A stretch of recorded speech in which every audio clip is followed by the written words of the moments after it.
What's up, guys? It's Boris. Saturday night, day number 27 of my 30-day video challenge. I'm just having one of those low-key nights catching up on work, doing some revisions of the month, and just catching up on content. I think one of my biggest problems is I'm constantly coming across all this interesting stuff from articles to videos, and I'm usually in the middle of something, so I never get a chance to actually watch it. So I'll use a tool like Evernote. I'll kind of compile all the links and all this stuff that I've been meaning to watch or read, and then I'll catch a day like today where I just felt like having a low key night and catching up on a lot of it. So always fun to change it up. And the other thing I wanted to talk to you guys about is one of my favorite books, which I highly recommend anybody who's thinking about getting into business reads, and it's called E-Myth Revisited. And it essentially talks about like why 80% of small businesses fail, and it really shows kind of the perspective of why that is.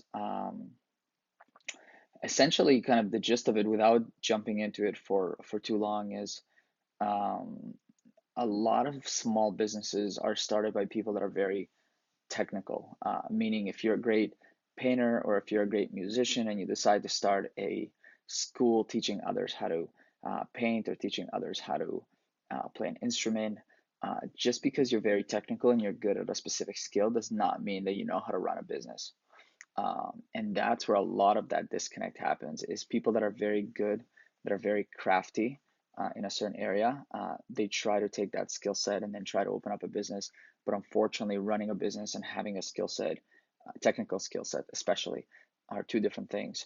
And it really breaks everything down. And I think one of the key points in the book is it really suggests imagining your business as a franchise from day one, and build it from that approach. So think of like the McDonald's approach, rather than building the business for one location and then, hopefully figuring out how to get that location to work and then thinking about moving on to location number two.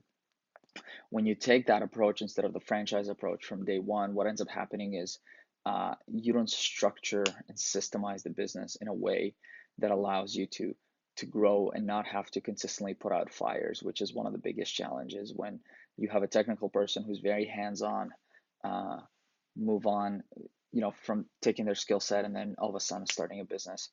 Um, so that's kind of the main gist of the book. Highly recommend it. I read it a number of times. It's called, once again, E-Myth Revisited. Super interesting read. The examples are great, and I think it's actually pretty old. I think it might be 10 to 20 years old, if not more. So great principles that apply even today, and I think you guys are going to love it, especially for those that are getting into business or thinking about it. Highly, highly recommend it as probably a first read for anyone. So hope this video is helpful for you guys. Hope everybody's having a great weekend and enjoying the weather. And I will see you guys tomorrow. And thanks again for tuning in, as always. Bye.